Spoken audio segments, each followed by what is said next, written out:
Salah satu concern paling besar dari orang mau investasi di dunia cryptocurrency atau bahkan Bitcoin adalah ini. Ini adalah sebuah skema Ponzi, di mana kalau nggak ada orang yang beli di harga lebih tinggi lagi, semuanya akan hancur berantakan. Jadi harganya itu cuma berdasarkan ada orang bego yang mau beli di harga yang lebih tinggi dari orang sebelumnya. Di modul kali ini, gue akan patahin kenapa menurut gue Bitcoin itu bukan Ponzi dan argumen itu salah. Untuk ngerti ya, dari apakah Bitcoin itu skema Ponzi atau enggak, kita harus belajar dulu definisi dari skema Ponzi itu sendiri. Ini quotes dari SEC atau Securities and Exchange Commission. Jadi gue akan bacain langsung di sini. A Ponzi scheme is an investment fraud that pays existing investor with funds collected from new investor. Jadi sebuah Ponzi scheme adalah penipuan investasi yang membayar investor dengan uang yang dikoleksi dari investor yang baru. Ciri-ciri dari Ponzi scheme itu apa sih sebenarnya? Yang pertama ya, returnnya sangat tinggi dengan resiko yang kecil. Kalau kalian misalnya teman kalian nawarin, oh robot trading nih, returnnya misalnya 100% per tahun ya kan, bisa atau 10% per bulan tanpa resiko, itu udah pasti Ponzi scheme. Jadi uang kalian itu dipakai ya untuk bayar yang join duluan dari kalian. Yang kedua, return yang sangat konsisten kayak gue bilang tadi. Ya, satu tinggi banget 10% per bulan. Yang kedua, itu konsisten dibilang. Fixed profit 10% per bulan. Itu udah pasti Ponzi. Dan yang ketiga, itu biasanya rahasia ya dan nggak dikasih tahu strateginya. Biasa gini, oh ini robot trading, ntar dia pakai ada algoritmanya. Pokoknya ribet lah. Kalian nggak pernah dijelasin cara bekerjanya itu seperti apa. Strategi itu rahasia banget. Nah, kita akan breakdown tiga hal ini satu persatu. Bitcoin itu sistemnya sendiri adalah sistem yang open source. Jadi semuanya itu bisa ngelihat. Satu dunia bisa lihat, satu dunia bisa audit apa yang terjadi dalam blockchainnya. Blockchainnya itu publik, transparan, bisa dianalisa, bisa diverifikasi juga. Nah, full node dari Bitcoin sendiri itu open source. Kalian bisa running ya. Jadi kalian bisa lihat tuh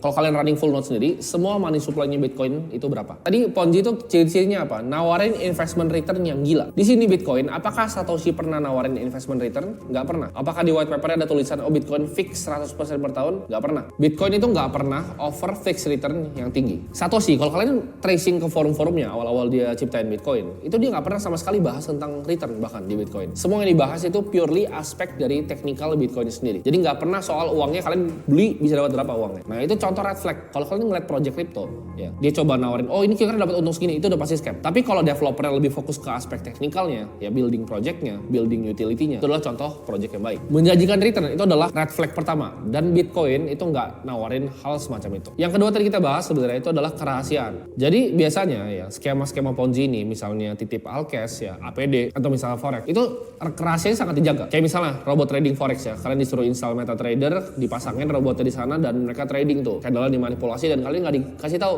Oh cara trade itu kayak gini, nggak dikasih tahu kalian. Supaya apa? Kenapa di keep rahasia bisa skema Ponzi? Oh strategi begini. Biar kalian nggak curiga kalau uang yang kalian dapatkan itu didapatkan perusahaan dari member baru yang join. Kalau kalian ngerti kalian bisa lihat, oh ini nggak make sense nih. Kok bisa sih sehari itu 1%? Kalau sehari 1%, kenapa dia nggak trading pakai uangnya sendiri? Kenapa perlu uang kita? Kenapa bikin kita kaya? Karena kalian itu yang dimainin. Dari uang dari teman-teman kalian itu dipakai untuk bayarin uang kalian. Jadi ibaratnya kayak gali lubang tutup lubang. Karena kenapa? Rahasia juga. Karena kalau mereka tahu ya itu adalah skema Ponzi, mereka kan mau tarik uangnya dan skemanya selesai. Contohnya di skema Ponzi-nya Bernie Madoff, dia bikin itu kompleks strateginya, returnnya tapi masuk akal ya. Biar orang tuh nggak nanya Bernie, oh ini gimana sih cara dapat duitnya? Tapi mereka terima duit aja dari inflow customer baru. Nah, Bitcoin itu sebenarnya fungsinya berbanding terbalik dengan apa yang barusan gue jelaskan ya. Karena dia nggak ada rahasia-rahasiaan. Running full node itu bisa transparan. Bitcoin itu sistemnya distributed ya, open source. Semua bisa verifikasi semua yang terjadi di blockchainnya. Kalian mau ganti nih line of code di dalam Bitcoin, itu kalian harus reach mayoritas konsensus dulu. Dan nggak ada central authority yang pegang kontrol terhadap Bitcoin ini. Bahasa yang suka digunakan sama anak kripto adalah verify,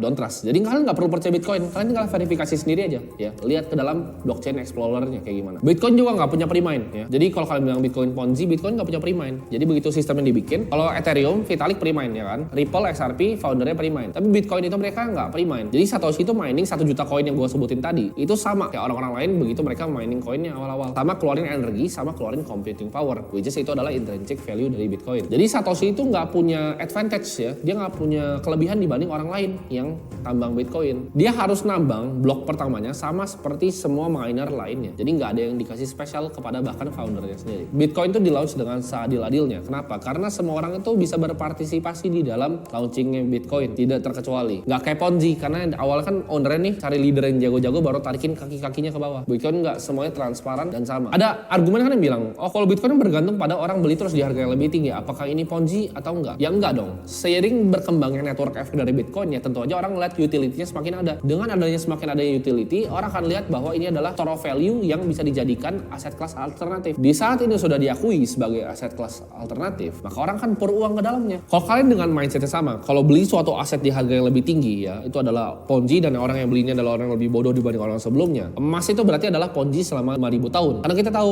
karakteristik dari emas itu nggak dipakai untuk industrial use, tapi untuk store of value. Tapi udah ada selama 5000 tahun belakangan. Nah, untuk kalian bisa ngerti konsep store of value, gue ajarin paling simpel pakai emas ya. Kenapa monetary network dari emas itu masih tahan sebenarnya ribuan tahun? Karena unique properties dari emas itu sendiri. Walaupun gue bilang tadi itu nggak dipakai untuk industrial use, emas itu punya karakteristik yang nggak susah dihancurin. Emas itu susah dihancurin pertama.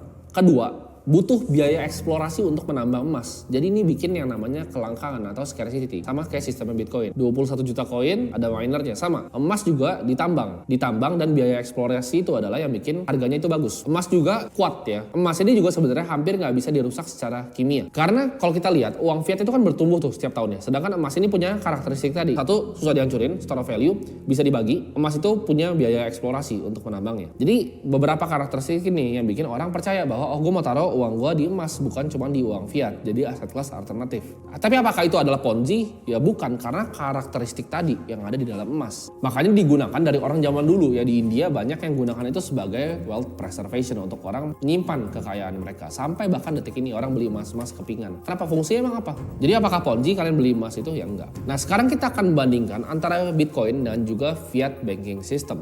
Fiat itu sebenarnya adalah komoditas yang artificial. Dolar itu sebenarnya dibuat dari kertas dan direpresentasikan di digital ledgernya di dalam suatu perbankan, the Feds. Sama seperti euro, yen, ya, mau Australia dollar dan semua mata uang lainnya, Singapura dollar, semuanya sama. Terkait juga fractional reserve system. Kalau 20% aja pengguna bank itu tarik uangnya, sistem perbankan itu pasti akan collapse atau sistem fiat. Nah, sistem fiat ini sebenarnya seperti musical chair yang nggak pernah berhenti. Musical chair kalian mungkin tahu ya, yang nyanyi lagu, ya kan, ada kursi, ada 3-4 orang. Siapa yang ditarik terakhir itu yang beres. Bitcoin sendiri itu adalah sebuah network effect ya, dia bukanlah Ponzi scheme. Karena definisi paling luas dari Ponzi, sistemnya itu harus beroperasi untuk berfungsi. Sedangkan Bitcoin itu adalah sebuah disrupsi dari teknologi. Nah, teknologi apapun ya yang punya adopsi cepat itu antara akan ada penerimaan dan ada penolakan. Market itu bisa irasional pada awalnya, tapi network effect dari Bitcoin ini terus compounding walaupun supply-nya terbatas. Itu yang jadi store of value. Dan ini yang bisa mematahkan Ponzi. Ponzi itu kan timpalnya yang masuk duluan itu pasti lebih cuan karena dia bentuknya piramid. Yang masuk pertama itu cuan dari yang masuk di tengah, yang di tengah itu lebih cuan dibanding masuk yang di akhir. Yang paling akhir baru boncos semua, terus akhirnya semuanya boncos. Nah, Bitcoin itu kan kita lihat harganya. Yang beli 2021 belum tentu lebih cuan dari yang beli sekarang. Karena 2021 harganya $60.000, sekarang harganya $16.000. Jadi mungkin kalian yang mulai sekarang itu lebih untung dibanding yang mulai tahun 2020,